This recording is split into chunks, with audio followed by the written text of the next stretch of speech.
네, 장동혁 신임 국민의힘 대표 스튜디오에 모셨습니다. 어서 오십시오. 안녕하세요. 네, 축하드립니다. 지금 감사합니다. 방금 보셨지만 참 파란만장한 3년인데요. 이거부터 여쭤볼게요. 위기 상황에서 국민의힘 대표가 되셨는데 장동혁이 이끄는 국민의힘은 이전의 국민의힘과 어떻게 달라지는 겁니까? 저는 그 이전에 국민의힘이 네. 분열을 묵인하는 그런 국민의힘이었다면 이제 단일 대우로 뭉쳐서 제대로 싸우는 그런 국민의 힘이 될 것이라고 생각합니다. 제대로 싸우는 국민의힘. 자, 첫 선거가 내년 지방선거예요.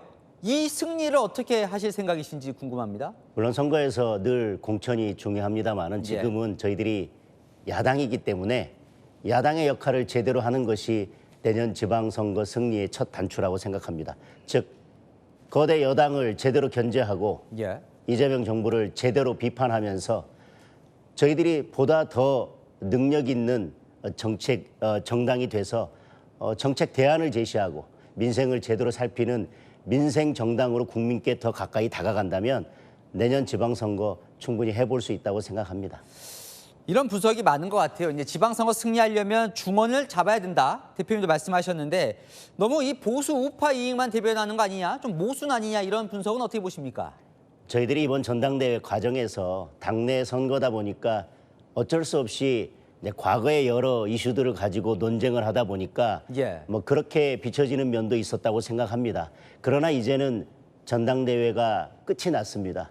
이제 국민의힘은 과거에서 떠나서 미래로 나아가면서 앞으로 나아가면서 더불어민주당을 견제하고 이재명 정부와 제대로 싸워 나갈 일만 남아 있습니다. 네. 그래서 결국은 저희들이 국민께 더 가까이 그리고 더 먼저 다가가서 국민의 목소리를 더 많이 담아낸다면 저희는 외연 확장도 가능하고 또 중도 확장도 가능하다고 생각합니다. 그 뭐 정광훈 목사 이런 세력 다 품는 게 좀 방해가 된다 이런 지적은 어떻게 보세요? 저는 뭐 어떤 특정한 분의 뭐 예를 들면 이런 분이다 저런 분이다 그렇게 말씀드린 것은 아니고요.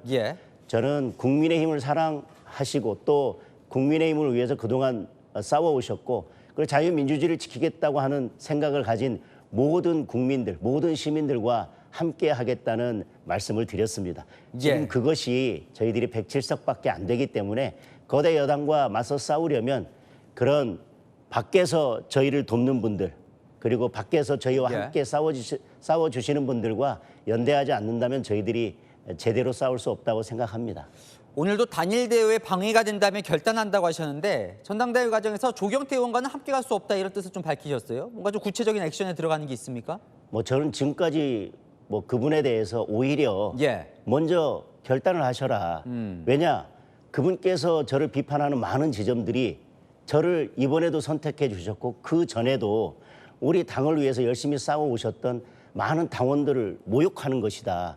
그리고 지금 예를 들면 내란이 끝나지 않았고 우리 당에 내란 동조 세력이 있다는 말은 우리 당을 너무나 위험에 빠뜨리는 일입니다.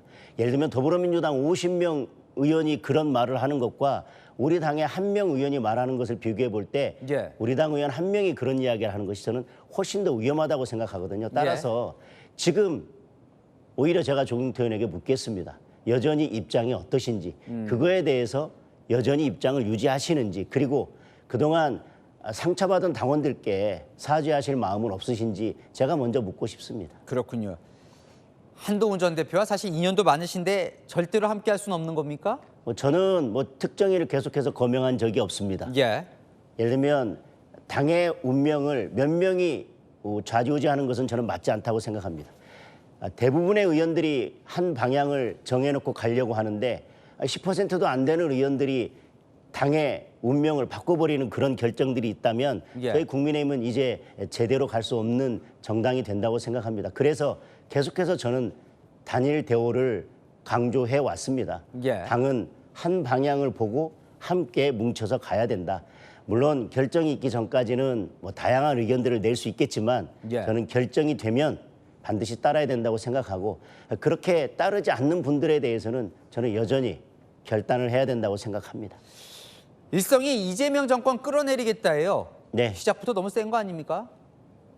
아니, 대선 과정에서 국민의 다수가 이재명 후보가 대통령이 된다고 하더라도 재판은 계속돼야 된다고 이야기했습니다. 예. 공직선거법 사건만 하더라도 이제 항소심에서 양형만 정하면 됩니다. 예. 양형만 정하면 대법원에서는 양형도 유무죄도 바뀔 일이 전혀 없는 사건입니다. 예. 그런데 그 사건을 포함해서 5개의 재판이 지금 중단돼 있습니다. 저는 이 재판은 반드시 계속되어야 된다고 생각하고 예. 만약에 이 재판 중에 하나라도 저는 진행된다면 저는 이재명 대통령이 임기를 다 채우는 일은 없을 것이라고 생각합니다. 저는 그 부분에서 열심히 싸워 나가겠다는 말씀을 드린 것입니다. 시간상 마지막 질문이 될 것 같은데 사실 정청래 대표가 지금 악수도 안 하겠다 야당과 그러면서 여야 모두 좀 강성 대표가 되면서 이 협치는 좀 물 건너가는 거 아니냐 이런 우려가 좀 나오는데 악수부터 해서 이 협치 어떻게 생각하십니까? 저는 뭐 악수나 식사하는 것이 예. 저는 뭐 진정한 협치는 아니라고 생각합니다. 물론 그것이 협치의 한 모습이고